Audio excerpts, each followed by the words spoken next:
Bonjour à tous, j'espère que vous allez bien et bienvenue dans une nouvelle vidéo qui est en fait la deuxième partie sur l'histologie du poum. La première partie elle est déjà disponible sur la chaîne, je vous invite à la regarder si ce n'est pas encore fait. Parce qu'en fait ces vidéos ça va être la continuité avec tout ce qu'on a vu comme segment des voies aériennes. Alors qu'on a vu au cours de la première vidéo essentiellement les voies aériennes qu'on trouve en intraparenchymateux, ça veut dire à l'intérieur du parenchyme pulmonaire, et qui assuraient essentiellement la conduction de l'air à chaque inspiration et expiration.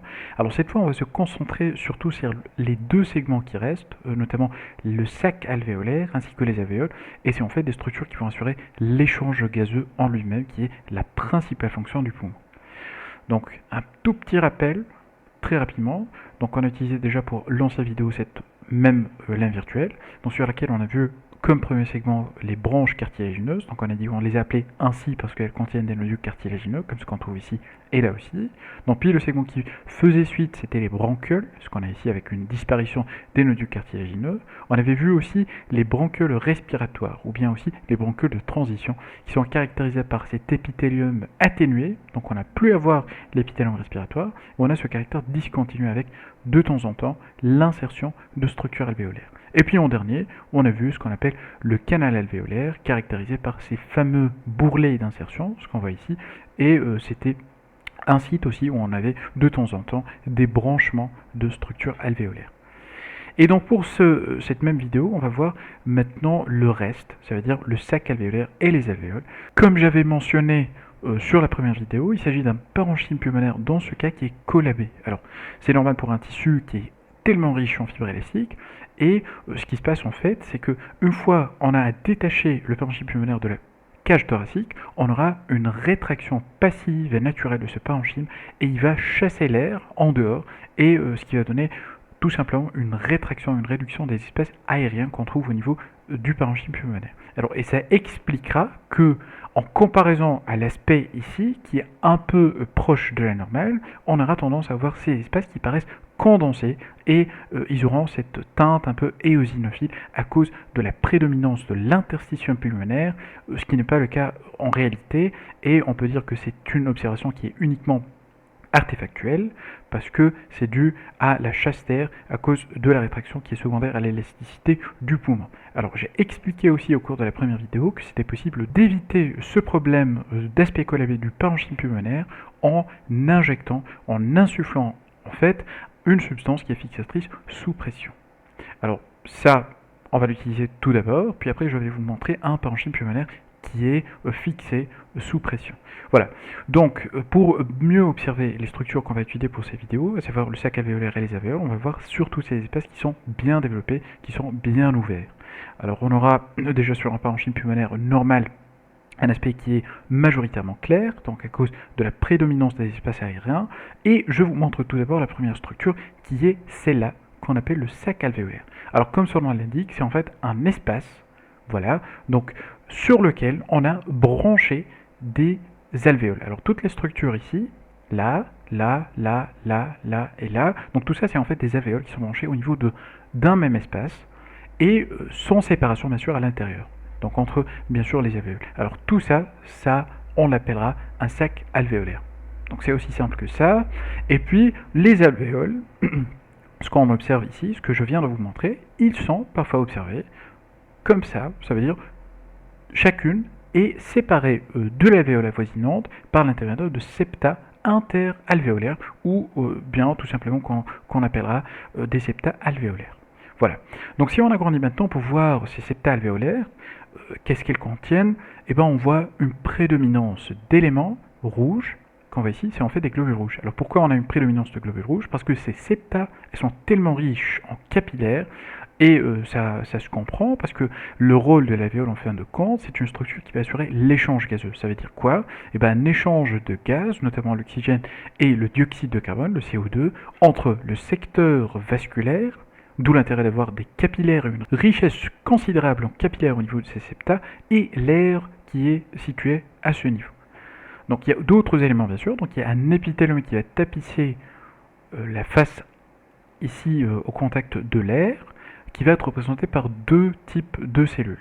Alors je vais vous montrer un autre segment. Voilà, donc on a de temps en temps observé des cellules comme ça. C'est des cellules en fait pavimenteuses, avec un cytoplasme qui est majoritairement aplati, et puis il y a une petite surélévation là où on a un noyau. Et donc on a l'impression d'avoir un noyau qui est projeté vers la lumière, bien sûr, donc la lumière dans ce cas c'est la cavité de l'alvéole. Et voilà, donc on va chercher aussi d'autres exemples. Donc ces cellules, elles prennent surtout cet aspect pavimenteux lorsque la cavité alvéolaire, en fait, elle est bien déployée et bien ouverte. Donc là aussi, il y a un autre exemple. Donc on va un exemple de cellule pavimenteuse qui est l'épithélium qui va tapisser les alvéoles. Donc là aussi, il y a un autre exemple. Et j'ai à vous dire aussi que les types de cellules qu'on va trouver au niveau des alvéoles, c'est essentiellement des pneumocytes qui sont subdivisés en deux types selon leur fonction. En fait, il y a des pneumocytes 1 et des pneumocytes 2, mais je vous dis que c'est impossible de différencier entre ces deux types sur la base des données de la microscopie optique comme ce qu'on est en train d'observer ici. Donc voilà, donc des espaces alvéolaires toujours, donc avec parfois, de temps en temps, on a observé des cellules pavimenteuses comme ce qu'on est en train de voir ici.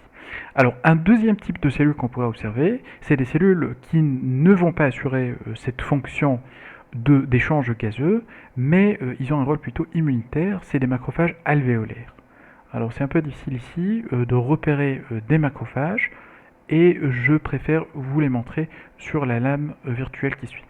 Alors je passe maintenant à la deuxième lame, qui est là, et puis déjà au faible grossissement, c'est un prélèvement qui montre déjà une grande différence avec ce qu'on vient de voir. Parce que on a la majorité des espaces aériens en intraparenchymateux qui sont bien déployés, bien ouverts, voilà, donc, et on a la totalité du parenchyme pulmonaire qui prend un aspect un peu clarifié. Voilà, donc on va descendre pour voir les structures qu'on vient d'étudier, et je vous montre d'emblée ici, donc j'espère que vous pouvez maintenant identifier cette structure-là. C'est tout simplement un sac alvéolaire, où on voit un espace qui est commun, dans lequel on a l'ouverture de plusieurs petits espaces qui sont en fait des alvéoles. Donc ça c'est un sac alvéolaire, et puis on agrandit maintenant pour voir un peu avec plus de détails les septa alvéolaires, ce qu'on a ici. Donc toujours prédominance des éléments capillaires, des éléments sanguins, donc avec des globules rouges qui sont très souvent observés en abondance. On a aussi des cellules pavimenteuses. Alors les cellules pavimenteuses, voilà, donc ce qu'on observe ici par exemple, ce qu'on observe là, ce qu'on observe là. Donc c'est des cellules qui sont en fait des pneumocytes qui peuvent être de type 1 ou 2. Donc comme on a dit, on ne peut pas le préciser sur la microscopie optique. Et là, c'est un peu plus visible pour les macrophages. Alors ça, c'est ce qu'on appelle un macrophage alvéolaire, alors qui va être ici, au niveau de l'alvéole, et qui va essayer de capter, de phagocyter et de se débarrasser d'antigènes, ça veut dire de petits débris qui pénètrent à l'intérieur du parenchyme pulmonaire et qui vont se trouver enfin au niveau de cet espace alvéolaire. Donc c'est ce qu'on voit ici, donc un joli exemple de macrophage alvéolaire. Donc là aussi, je vois un autre exemple, mais dont je vois uniquement le cytoplasme de ce macrophage alvéolaire. Donc généralement, c'est les différentes structures qu'on a observées au niveau des canaux alvéolaires, ce qu'on voit ici, ou bien au niveau des alvéoles de façon individuelle. Toujours les septa, richesse en capillaires, deux types de pneumocytes 1 et 2, et puis enfin, on a vu les macrophages alvéolaires. Alors maintenant, j'aimerais partager avec vous certaines lames virtuelles, toujours de prélèvements de parenchyme pulmonaire, et qui font montrer certaines observations qui sont parfois pathologiques et parfois de découvertes fortuites. Alors fortuites, ça veut dire qu'elles n'ont pas de manifestation clinique, parfois aussi pas de manifestation radiologique. Quand on fait la biopsie, on pourra tomber sur ces observations. Alors, je vous montre tout d'abord cette lame virtuelle. Donc, c'est différents fragments qui représentent des fragments de biopsie pulmonaire. Alors, sur certains fragments, on peut voir déjà un aspect qui rappelle l'aspect d'alvéole. Voilà, donc des espaces aériens avec des septa, donc des septa interalvéolaires, donc qui sont riches en capillaires. Voilà, ça explique le fait d'avoir plusieurs globules rouges qui sont situés au niveau de ces septa et parfois qui sont extravasés mais de façon artefactuelle, ça veut dire c'est uniquement au cours de la technique qu'on a eu une extravasation de ces globules rouges depuis ce secteur vers l'espace aérien, donc c'est tout à fait normal, et à l'état, ça veut dire in situ, ça veut dire chez le malade qui a bénéficié de cette biopsie, on n'a pas à voir ces globules rouges au niveau de l'espace aérien. C'est secondaire à la technique, c'est un artefact. Voilà. Donc, ce qui m'intéresse, c'est pas l'aspect normal, parce qu'on vient de voir ça sur les lames virtuelles précédentes. Alors, je vous montre ici un petit aspect, ces pigments noirs qu'on a vu déjà, si je me rappelle bien, c'était sur l'histologie du ganglion. Voilà, je vous invite à le regarder aussi, si ce n'est pas encore fait. Et oui, voilà, donc c'était au niveau du ganglion au cours de la deuxième partie. on a étudié ces pigments noirs, voilà, totalement noirs au microscope, qui correspondent en fait à des dépôts d'anthracose. Et on voit très bien que ces dépôts ils sont situés en intrant cytoplasmique, et puis le noyau qui est là, qui paraît en violet. Alors là ici c'est la même chose, donc avec les pigments qui sont noirs tout autour du noyau, qui est là, qui n'est pas taché par ces pigments, et qui garde toujours sa couleur violette. Donc là aussi la même chose, là aussi la même chose. C'est en fait des histiocytes qui sont chargés par les dépôts d'anthracose. Voilà. Alors ce qui m'intéresse ici, c'est ces parties-là. Alors, déjà au faible grossissement, pour ceux qui connaissent l'histologie du tissu conjonctif, c'est un diagnostic en fait qu'on va poser au faible grossissement, et en zoomant, je vois que c'est un tissu conjonctif en fait qui contient ou bien qui présente pardon un aspect qui est lamellaire, ce qu'on voit ici, donc un aspect qui est lamellaire, avec au niveau de ce tissu, on a des espaces un peu clairs. Alors c'est en fait des logettes ou bien des vacuoles où on trouve des cellules. Alors ça, c'est en fait des ostéoplastes, ça veut dire la logette, l'espace dans lequel on trouve cette cellule qu'on appelle l'ostéocyte. Et tout ça, c'est en fait un tissu osseux. Rappelez-vous toujours qu'on est au niveau pulmonaire. Alors, et entre ces travées osseuses, on a un espace ici qui est occupé par la graisse avec quelques vaisseaux. Alors ça, ce phénomène, on l'appelle une ossification. Voilà qu'on pourra trouver de façon réactionnelle au niveau d'un poumon. Alors je passe maintenant à ce deuxième cas pathologique, mais pas entièrement parce que ça contient en fait un élément qui peut observer de façon fortuite et qui est considéré comme totalement normal. Alors on a sur cette lame deux niveaux de coupe, donc le premier qui est là et le deuxième qui est là, et à chaque niveau de coupe on a deux fragments. Alors on a un gros fragment et un petit fragment, et sur les deux on a des zones qui rappellent fortement des régions normales du parenchyme pulmonaire, ça veut dire qu'elle contient essentiellement de l'air. Et il y a aussi des zones qui sont condensées. Alors ce qu'on voit ici et ce qu'on voit ici. Et puisqu'on a vu l'histologie du parenchyme pulmonaire normal, on sait que c'est pathologique. Alors je vous ramène à un plus fort grossissement, alors pour découvrir très rapidement ce qu'on voit au niveau de ces foyers de condensation, parce que c'est pas le sujet de la vidéo. Alors ce qu'on voit ici, c'est un parenchyme pulmonaire qui est entièrement, ce qu'on voit ici, sur ces fragments, infiltrés, que ce soit au niveau de l'interstitium, mais aussi en intra-alvéolaire, par des éléments inflammatoires. Alors ces éléments inflammatoires, ils sont représentés par des éléments mononucléés avec un cytoplasme qui est abondant, qui sont des histiocytes, mais aussi, ce qui va permettre de poser le diagnostic, c'est ces éléments éosinophiles. Alors ces éléments éosinophiles, ils montrent très souvent un aspect bilobé des noyaux.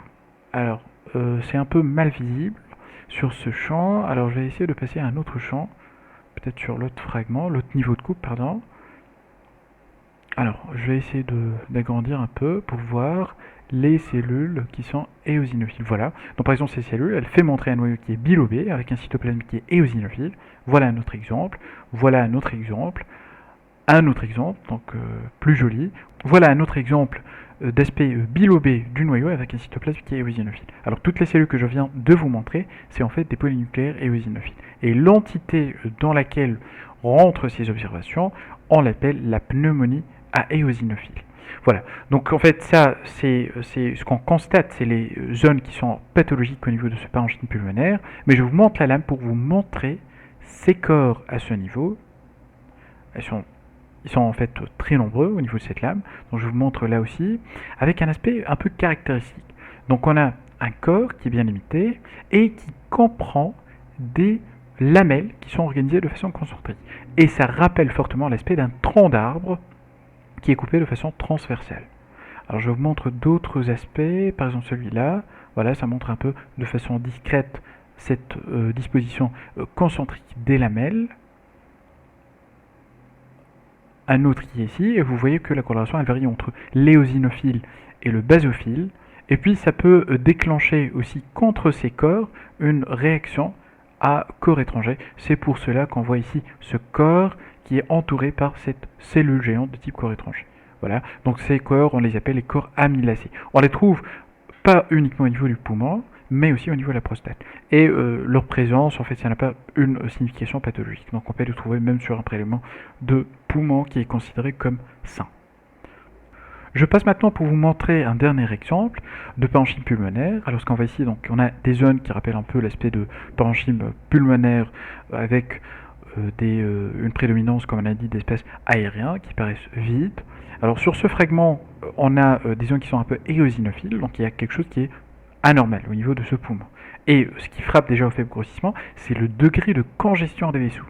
Alors, c'est des vaisseaux qui sont très dilatés, alors que ce soit des vaisseaux de gros calibre, par exemple celui-là ou bien celui-là, mais aussi les vaisseaux de petit calibre, alors ce qu'on observe ici.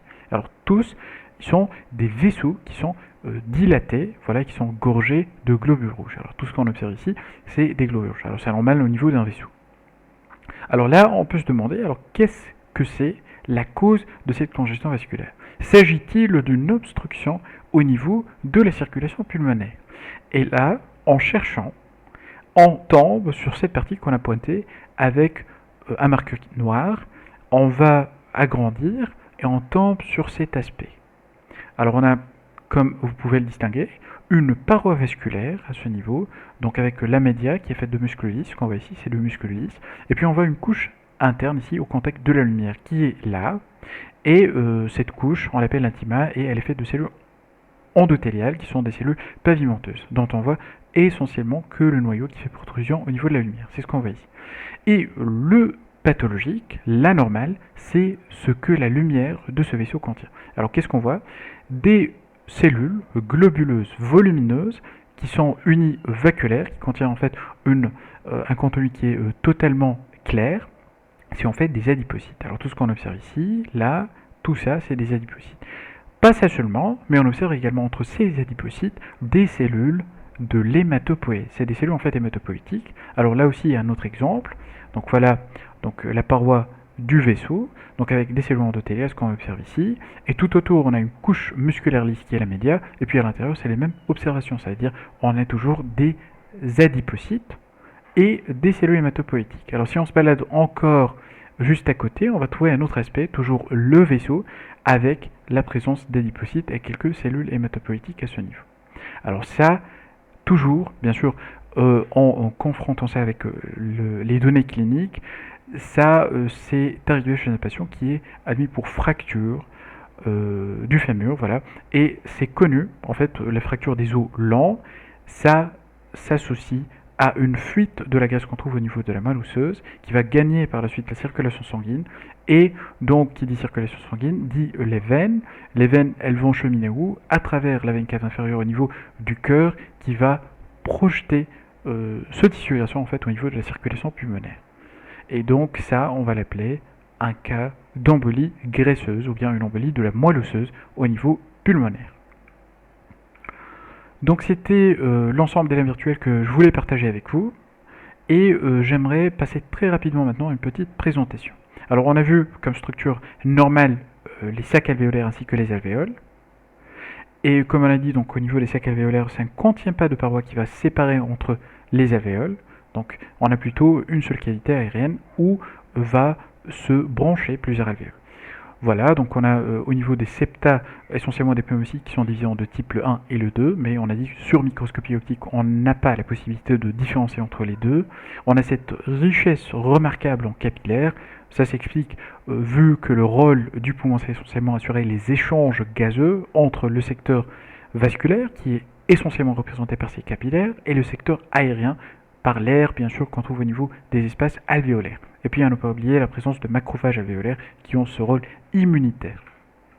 Les variations, il faut noter que chez le sujet âgé, il est possible d'avoir des calcifications au niveau du cartilage des branches cartilagineuses. Une métaplasie osseuse, comme ce qu'on a vu sur la lame virtuelle, elle est possible à observer aussi. Il faut faire attention à certains pièges. Les suffusions hémorragiques, comme on a vu, c'est très souvent artefactuel. Alors si on suspecte bien sûr une hémorragie alvéolaire, il faudra chercher d'autres signes, notamment la présence de sidérophages. Une inflation, quand elle est insuffisante, ça veut dire quand on n'a pas utilisé cette technique d'insufflation sous pression de substances fixatrices, on peut avoir cet aspect tassé et collabé du parenchyme pulmonaire. Il faut faire attention aux pigments, c'est totalement normal et très fréquent de les observer, ces pigments d'anthracose qu'on a vus. Et puis les corps amylacés, quand ils sont présents, c'est tout à fait normal, ça n'a pas de signification pathologique. Faire attention à ce que les vaisseaux contiennent.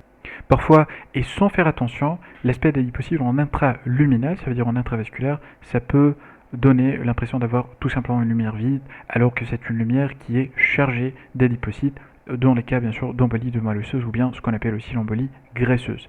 Et aussi il y a une entité qu'on observe de façon fortuite au niveau du parenchyme pulmonaire, sans signification pathologique, c'est la présence de nodules méningothéliales-like au niveau pulmonaire. Donc comme ça on arrive à la fin de la vidéo, j'espère que ça a été utile pour vous, et on se dit à très bientôt pour une prochaine vidéo.